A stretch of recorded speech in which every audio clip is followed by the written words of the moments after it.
What if the person you're worried has early dementia actually doesn't? What if the symptoms you're seeing, forgetfulness, confusion, even personality changes, aren't permanent brain damage, but something completely reversible? Because I've seen this mistake happen, and it changes everything. A few years ago, a couple walked into my office. The wife looked concerned, tense, alert. The husband? Quiet, slightly confused, struggling to find his words. Before I could even ask a question, she jumped in. He forgets things constantly. He mixes up his words. I think he's getting dementia. And as she spoke, something subtle, but powerful, started happening. Every time he tried to answer, she corrected him. Immediately. No, that's not what happened. You forgot again. That's not right. And you could actually watch it in real time. His confidence dropped. His speech slowed. His hesitation increased. It wasn't just memory anymore. It was pressure building on top of it. So I asked him a simple question. When did this start? He paused, looked at her, and said something I'll never forget. I think it started when she started diagnosing me. That moment changed everything. Because most people assume cognitive decline starts inside the brain. But sometimes, it starts outside of it. In stress, in pressure, in how someone is spoken to every single day. So I pulled the wife aside and gave her a very specific instruction.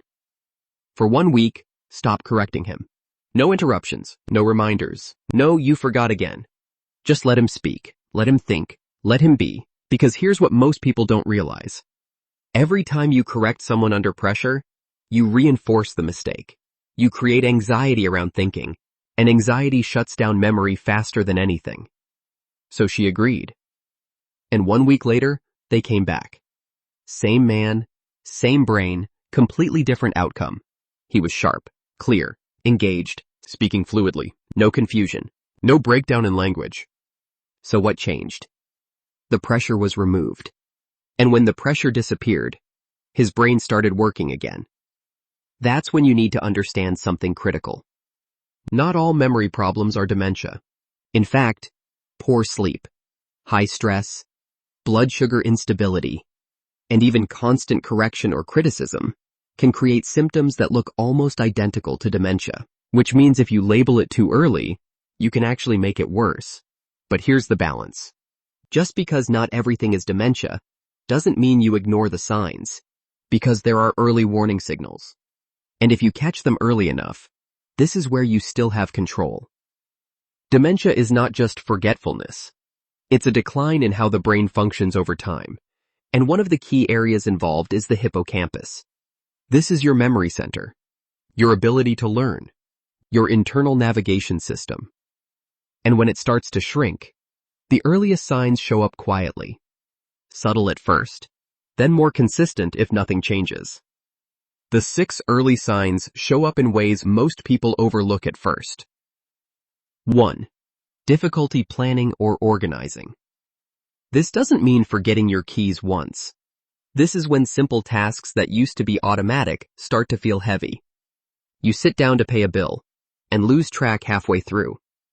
You open your calendar and feel overwhelmed instead of clear. You start something, then stop, then restart, without finishing. It's like your brain can't hold the sequence together. It's not just memory, it's execution. And what's important here is consistency. If this happens once after a bad night of sleep, that's normal. If it starts happening regularly, that's a signal. But here's the key. This can also show up with stress, burnout, or mental overload. So you don't jump to conclusions. You look for patterns over time. 2. Personality changes. This one is often noticed by others first. Someone who is calm becomes reactive. Patient becomes easily frustrated. Easygoing becomes anxious or controlling. Confident becomes withdrawn or uncertain. And families often dismiss this as just getting older. But personality shifts are not random.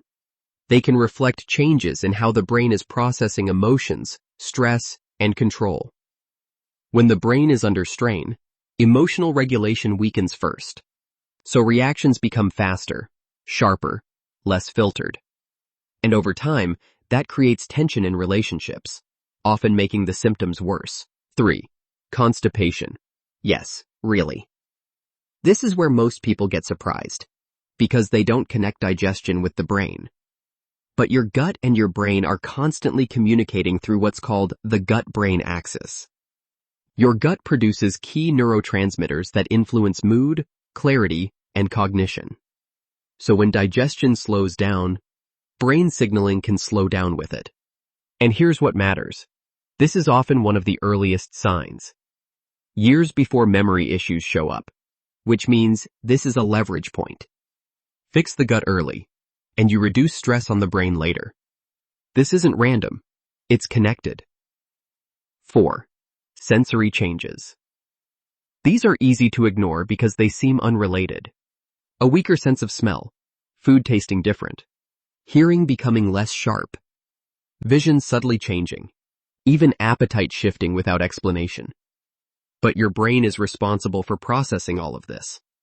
So when these systems start to fade or distort, it can be an early signal that the brain is under strain. Many people overlook this because it doesn't feel like memory. But these systems are often affected before memory decline becomes obvious. 5. Language problems. This is one of the most frustrating signs. You're speaking, but the words don't come. Or you pause mid-sentence, searching for something that used to be instant. You might replace words with similar ones, or repeat phrases without realizing it. Sometimes the sentence comes out, but it doesn't quite make sense. And the hardest part? You know what you're trying to say. You just can't get it out correctly. This creates frustration, which then adds pressure, which makes it worse. This is strongly tied to changes in the hippocampus and surrounding brain regions involved in communication. 6. Trouble navigating. This goes beyond getting lost once. This is walking into a place and feeling disoriented, or needing more time to orient yourself in environments that used to feel simple, or struggling to map out where you are, even in environments that should feel manageable.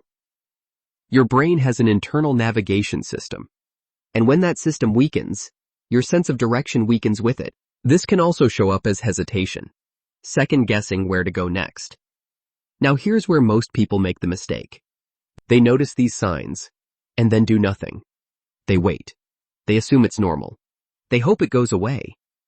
But early stage decline is the only stage where you have leverage, where you can still shift the direction. One of the most overlooked drivers behind these changes is something incredibly simple. A deficiency in vitamin B1, especially in people consuming high amounts of carbohydrates, sugar, or alcohol. Your brain depends on B1 to convert fuel into usable energy. The more carbs you consume, the more B1 your body burns through. And when levels drop, the parts of the brain responsible for memory and coordination begin to suffer. Energy drops, signaling slows, and symptoms begin to appear. So the first step is not complicated, but it is critical. Restore B1 using real, bioavailable sources like nutritional yeast. Not synthetic overload, real nutrients your body can actually use. 2. Fix the gut. Increase diversity. Different vegetables, different fibers, different nutrients. Not the same salad every day. Also, reduce processed foods. Consider removing gluten. Prioritize organic when possible because your gut feeds your brain. 3. Add sprouts. Power move. Broccoli sprouts contain compounds that protect brain cells, reduce inflammation, support cognitive function. This is not optional if you're serious about prevention. 4. Generate ketones. Your brain needs fuel. When glucose isn't working efficiently, ketones step in. How? Intermittent fasting, lower carb intake, MCT oil. This gives your brain an alternative energy source. 5. Targeted support. Ginkgo biloba, lion's mane mushroom. Both have strong evidence for supporting cognitive function and neural protection. 6. The non-negotiables. Omega-3s, especially DHA, vitamin D, zinc, exercise. Sleep, skip these. And nothing else will matter. So remember that couple? The one where dementia disappeared in a week? That wasn't luck. That was understanding the difference between real neurological decline and reversible dysfunction. And that difference? It determines everything. Because if you catch this early, you still have control. With that said, thanks for watching, and until next time.